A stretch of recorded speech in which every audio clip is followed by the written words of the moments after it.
Hello, welcome back to All Along the WATCHTOWER, hopefully the best Watchmen retrospective podcast on the internet.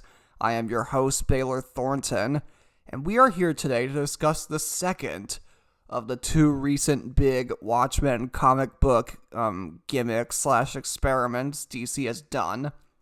We talked last week about the Before Watchmen prequels, and now we're going to take a look at the Doomsday Clock crossover.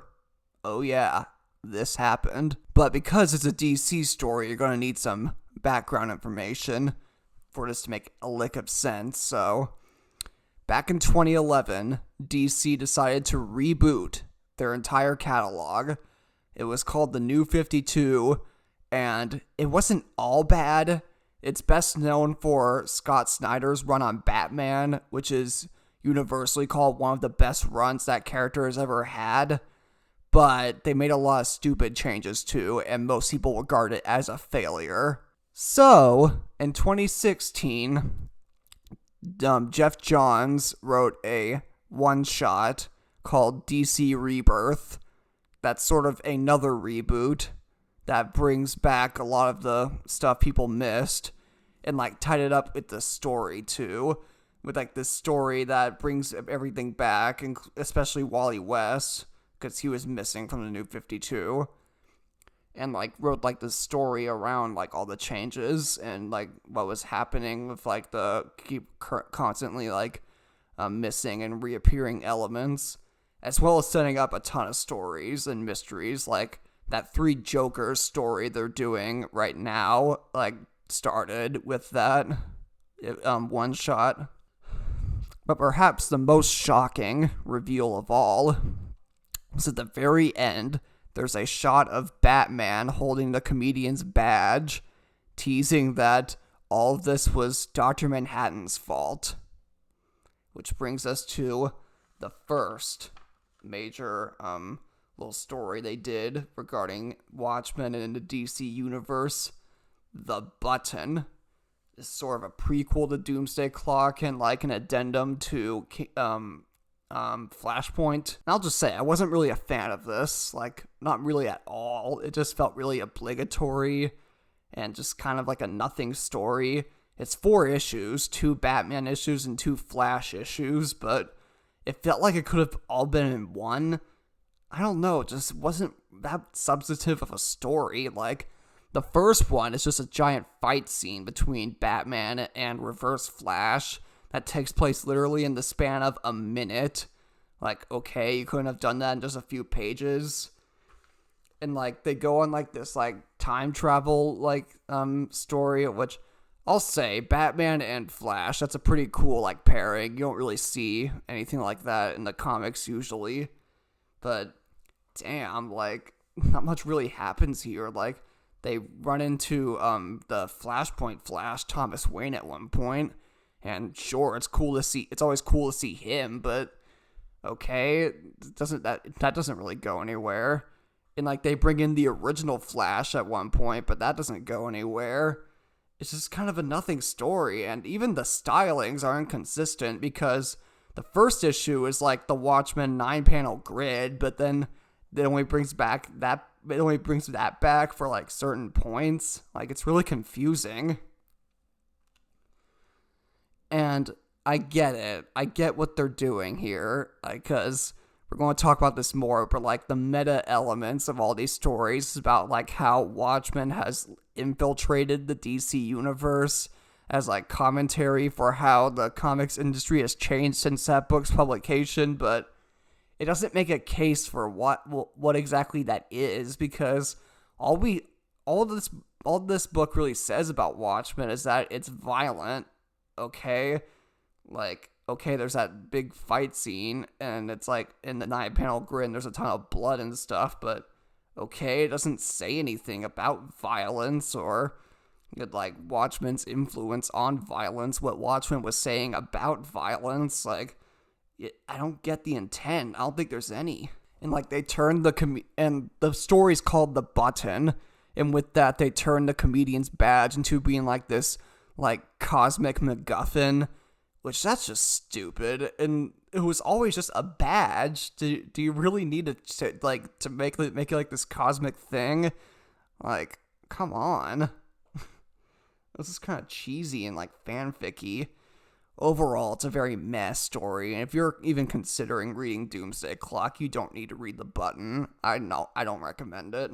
So, late 2017, they released the first issue of Doomsday Clock proper, and get this, it was supposed to be a 12-issue maxi series, releasing one every month like original Watchmen, but it took 2 years to finish. 2 years. The television series, which we're starting to talk about next week, they did their entire run, like pre-production, production, and release in that amount of time. That is pathetic. I get that Jeff Johns is busy, but this should have been his main priority for a whole year, because if you're doing a Watchmen story, that has to come out. That has to be the top of your list, because it's way too lucrative of a franchise to put on the back burner. I'll say this for Before Watchmen, they put out something every week for the better part of a year.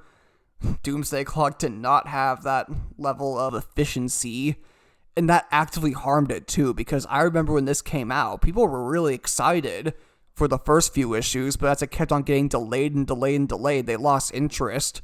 And how couldn't they? I mean, you can't just leave them hanging like that. And I'll just say here, rereading this all again, I get why it was delayed, because it's clear they did not have a plan.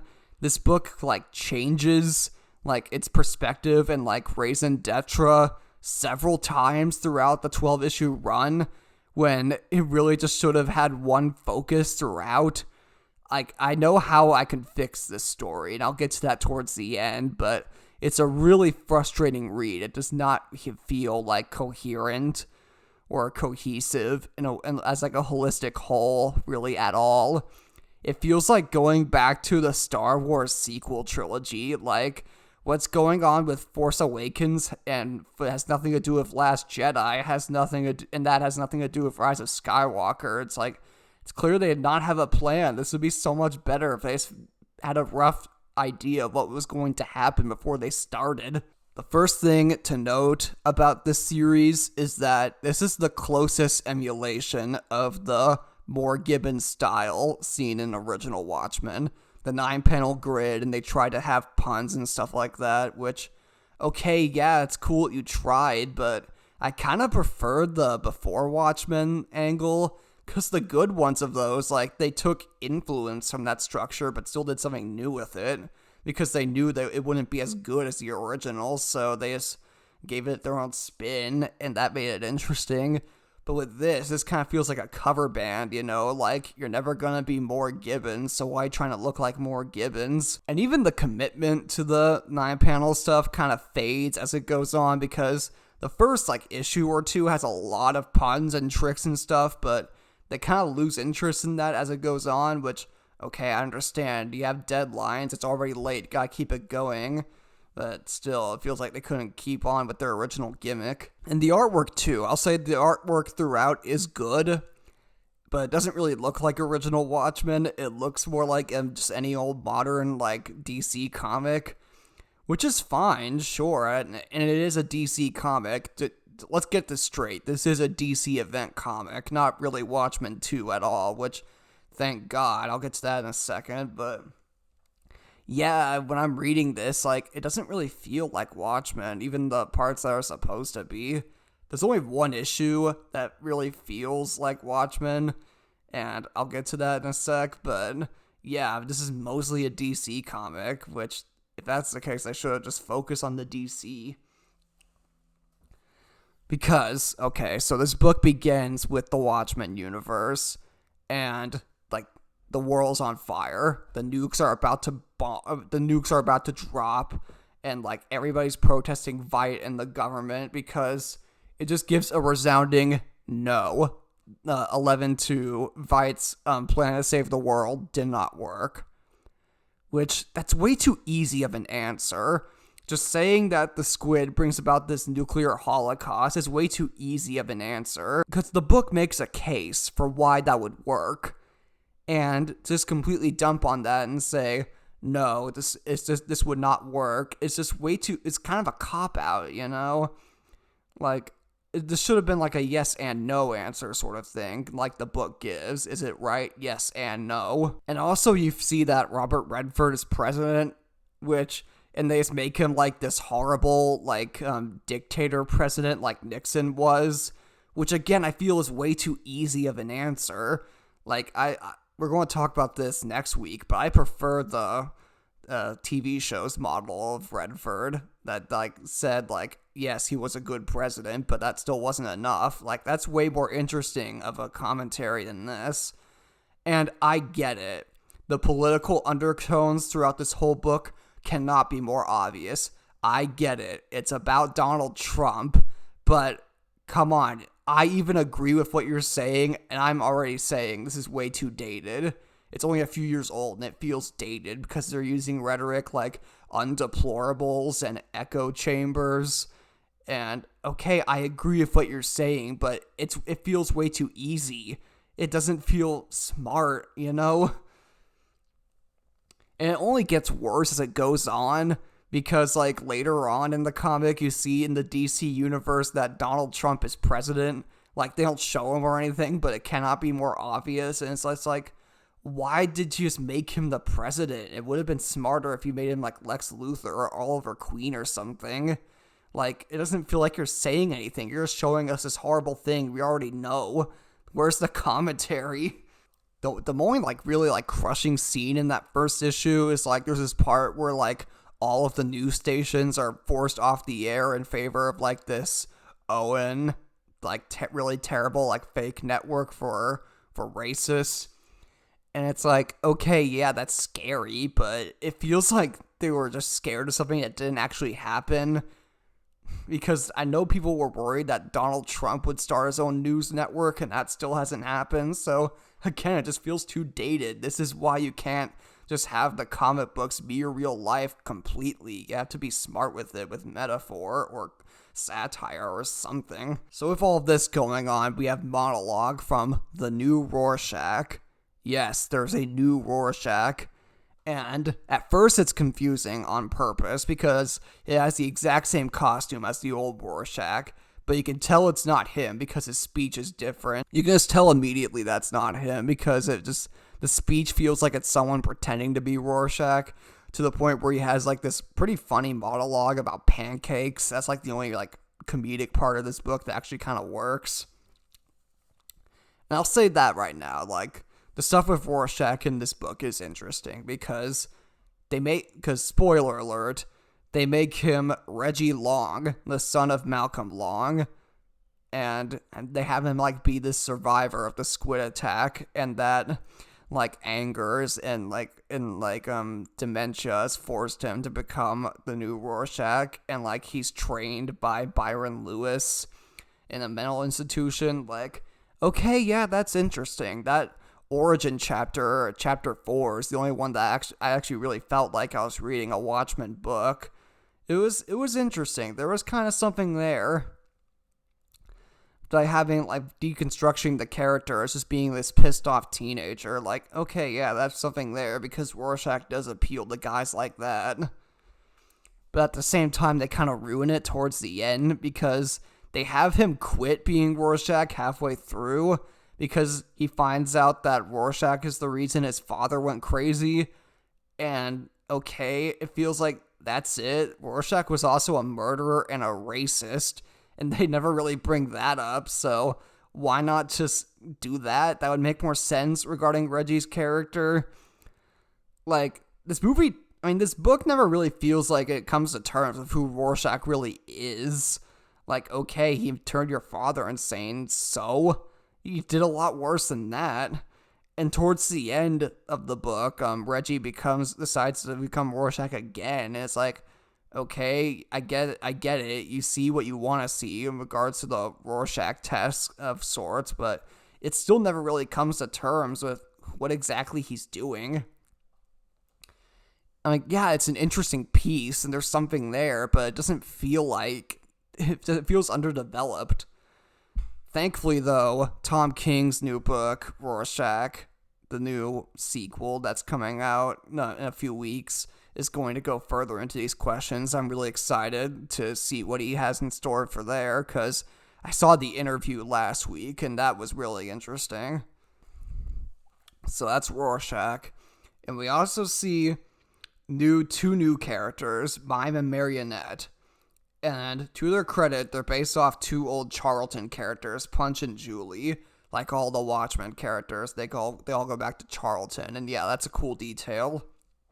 And I'll say right now that these two are fun to read, and they are interesting, but it really doesn't feel like they're Watchmen characters. It just feels like they could be any Batman villains in the modern comics. Like, it really does not make a case for why they should fit in with this universe. Because, they kill people, and yeah, Watchmen is violent, but, these guys just kill people, and the fight scenes are way too happy about it. It feels like we're supposed to be entertained by their insane violence, and it's like, original Watchmen was not like that. The violence in that book is not fun. While in, a modern Batman book, the violence is fun, so it just feels like they should fit more in there.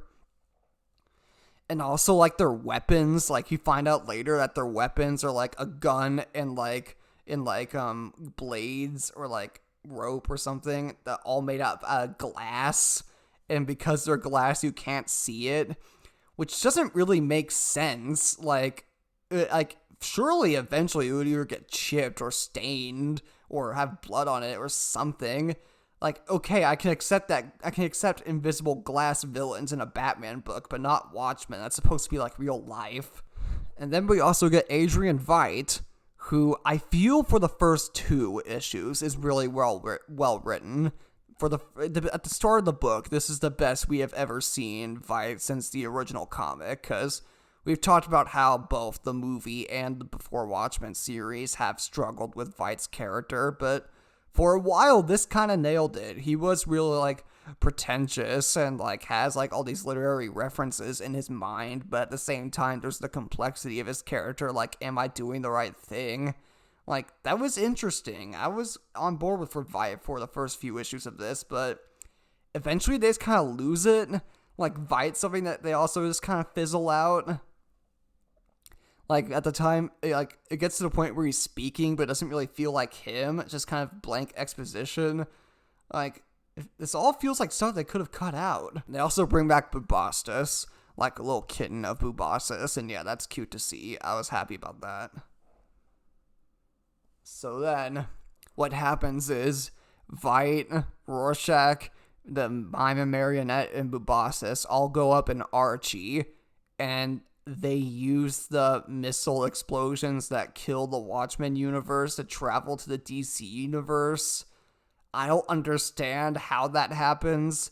I can buy that Dr. Manhattan teleported to the DC universe, but it feels really arbitrary for them to also show up. So then they show up in the DC universe, and we see how their political situation is similar to the Watchmen universe, because, political tensions are rising due to the increasing amount of metahumans.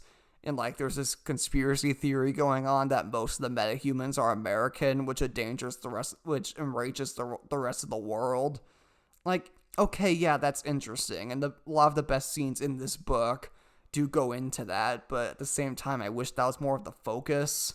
Because I do think it's interesting how you can bring in politics into this superhero comic, and how that instantly makes things much more complicated. That's a great idea. And, I would say the best issue of all of them is Chapter 8, which focuses on Superman, and how he can't just really be Superman in this dire political landscape, because it just feels like every choice he makes just makes the world a lot more complicated. And yeah, that's powerful, because Superman is really well written in this story. It does feel like traditional, Blue Boy Scout Superman, not that edgelord stuff they were doing earlier. And yeah, that's a good chapter. I would say if you're going to read one of them, make it Chapter 8. but at the same time, I can't really recommend it because you have to read the rest of the book too, so I'm just saying there's good pieces here. Okay, not to get in my head myself, but there's another Watchmen element they bring into this. Like, in the second issue, when there's kind of exploring the DC universe, they see that Eddie Blake is there because Dr. Manhattan brought him back. I'm just going to say right now, that should have never happened. Eddie Blake should have never been in this story. There is no reason for the comedian to be here other than a worthless, stupid gotcha.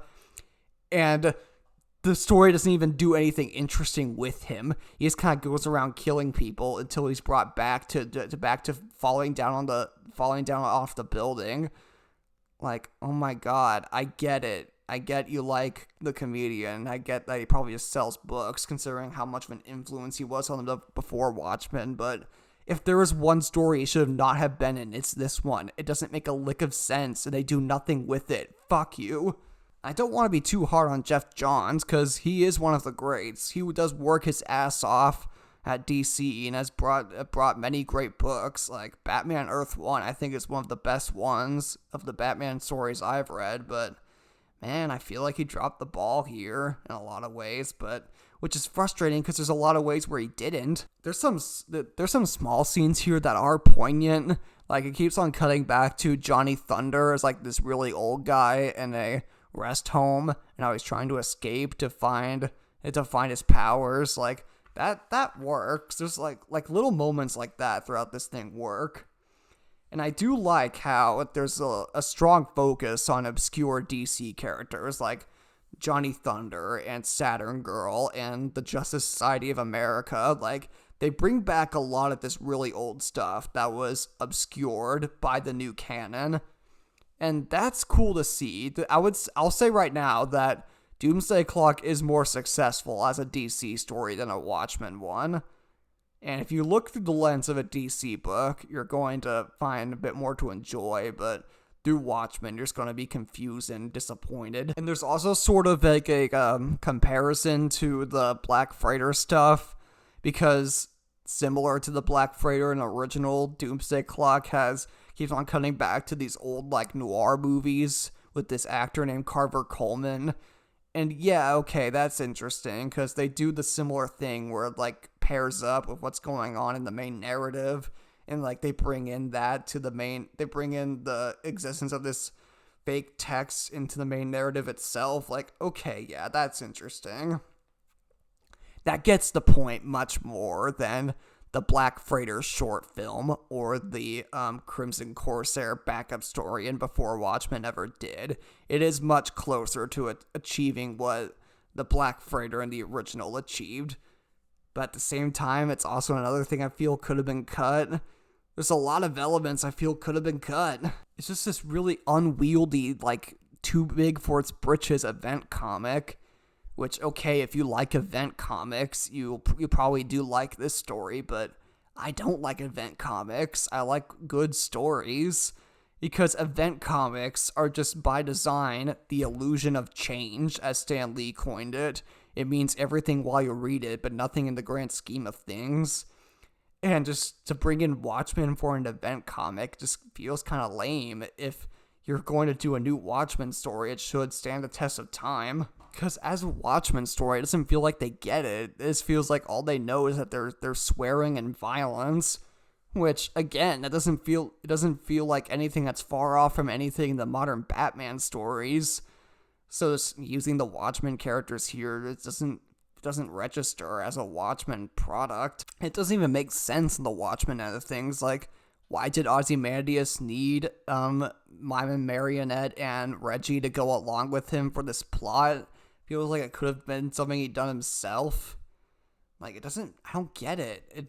These all feel like elements that seemed to make sense as they were writing the first few issues, but as it kept on going, they just kind of dropped. Which, okay, let's try to fix this for a second. How can we streamline this narrative? My suggestion, cut out all the Watchmen stuff, almost all the Watchmen stuff, and just have it take place entirely in the DC universe. Focus on the DC characters, especially Superman, because his chapter was the best one in this.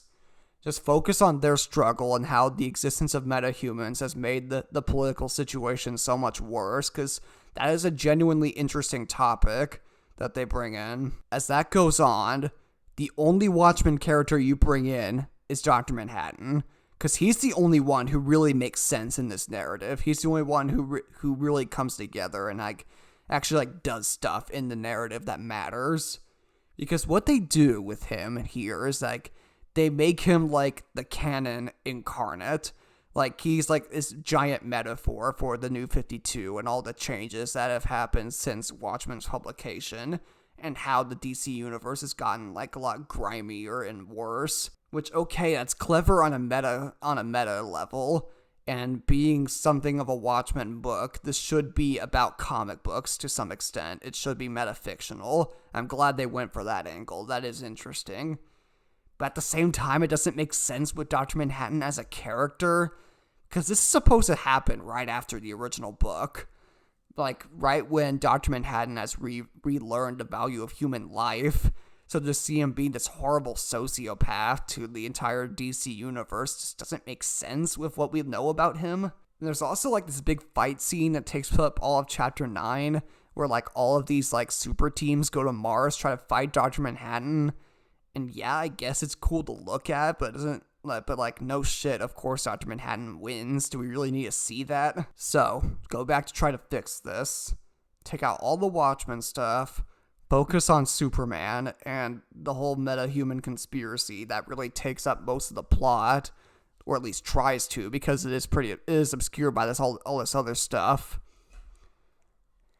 And bring in Dr. Manhattan.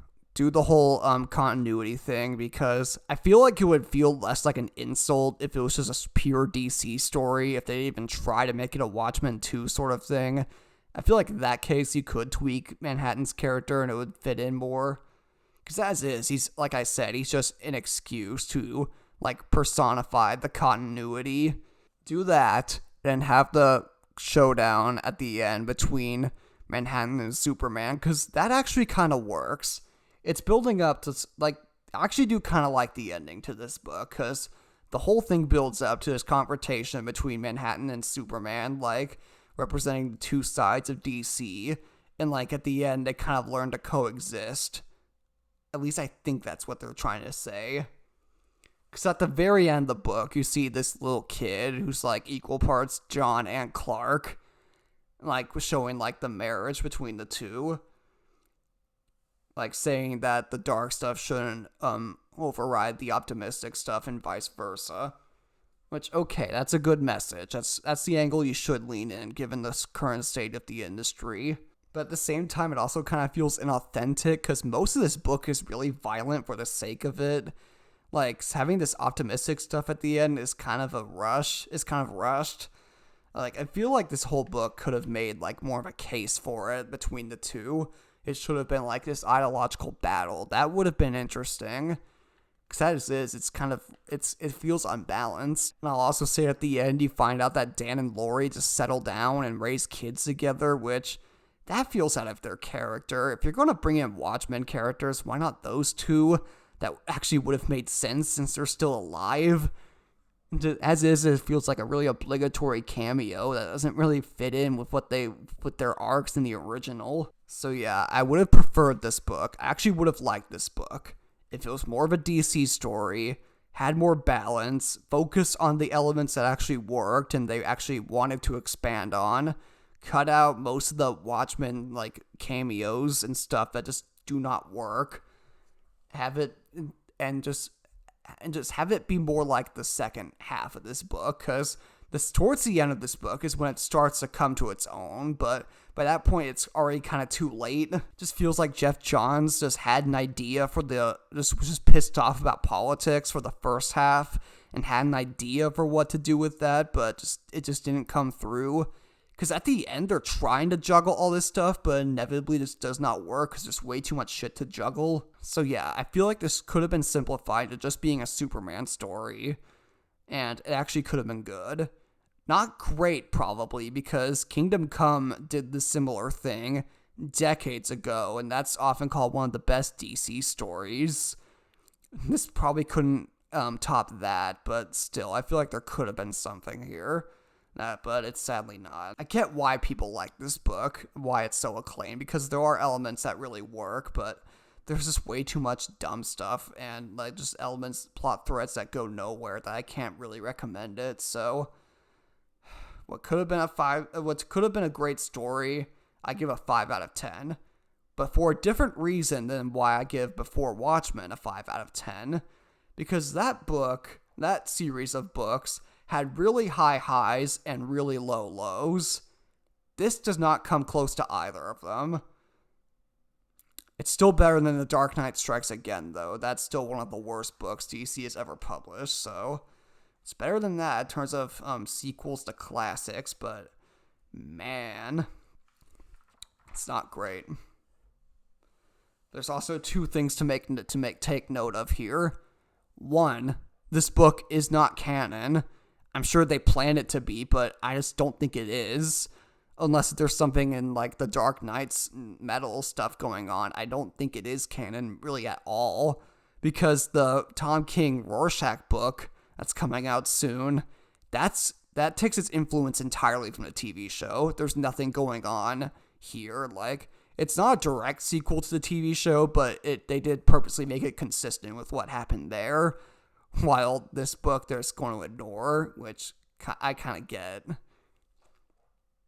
And two, speaking of the Dark Knight's Metal story going on, they make the Batman Who Laughs like a Dr. Manhattan-esque being, just like as an absurd joke. They just have the Batman Who Laughs have the Dr. Manhattan's powers, which I kind of get as a meta, like, fuck you to this book. Like, it kind of feels like DC knows they made some mistakes, and even bringing this in, and they just know it's kind of inherently silly.